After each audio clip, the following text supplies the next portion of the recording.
know he's someplace. I know Daniel always. Oh no, keeps up. there he is. There he is. Right there. No, he's probably there, probably icing the roads down in Dallas and wrapping sidewalks and blankets and all that kind of stuff. Oh man, you would think so.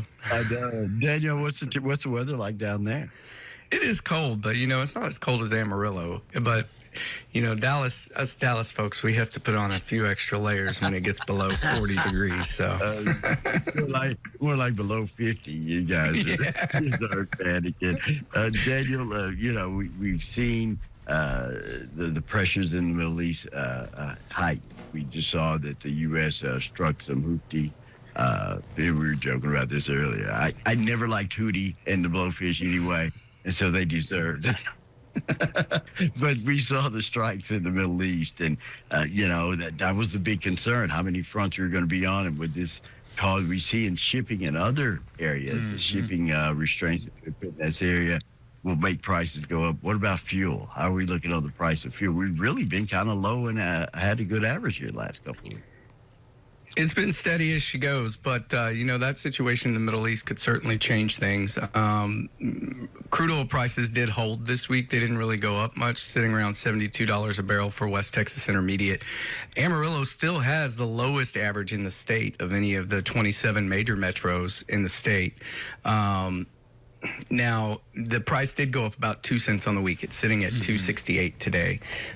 So it did go up a little bit, but the statewide average also creeped up a little bit too. But, right now things are for the most part holding steady, but that is definitely something to keep an eye on because that is a major shipping route there, the Red Sea,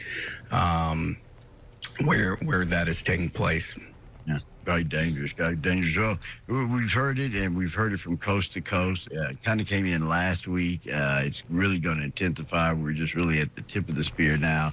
Any tips on managing yourself, especially out on the road? We always talk about having an emergency kit in the vehicle, just in case. We're not expecting a lot of precipitation, but we are expecting deadly cold. Any tips for us, Dan?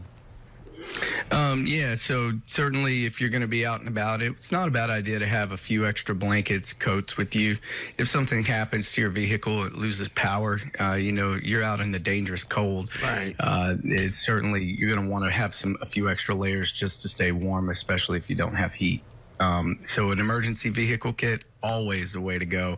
Just add a few extra items in there like blankets, coats, hats, gloves, those things. I tell you one thing you can consider too. You remember the other day the wreck, the 30-car pileup in New Mexico. If something like that happens, you don't have to be involved in an accident, but you're stuck on the highway for hours. That's true. Think about that.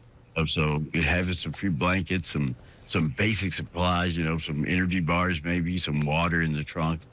Good idea this time. And if you're like me and you made your I called it a bug out bag. Yeah, that's what it is. Check it every now and then to just make sure it's fresh and good. Yes. Yeah. Make sure the batteries are still good in your flashlight and that sort of and stuff. the food. Yeah. I normally complain about Stephanie. The back of her car looks like a closet with all the extra clothes and stuff in it. Well, I'm beginning to think otherwise. Okay, Chuck. Well, Daniel, stay warm. Be careful down there, man. Have a great weekend. We'll see you next Friday with another AAA Texas Gas Watch.